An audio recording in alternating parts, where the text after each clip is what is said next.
யாரு நான் யாரு தெரிஞ்சுக்கிட்ட உங்க முன்னால அத நான் புரிஞ்சுக்கிட்ட நீ யாரோ நான் யாரோ ஒரு காலம் இப்ப ஒன்னானோ நமக்கு எதிர்காலம்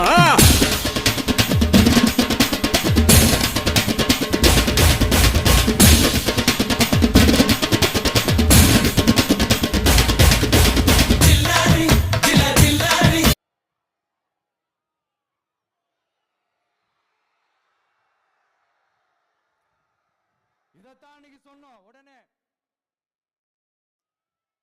சொன்னா மட்டும் போதுமா?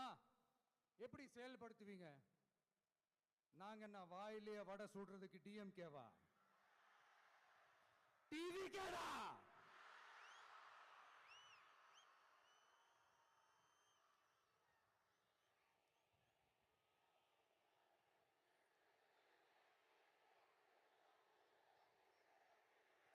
எல்லாருக்கும்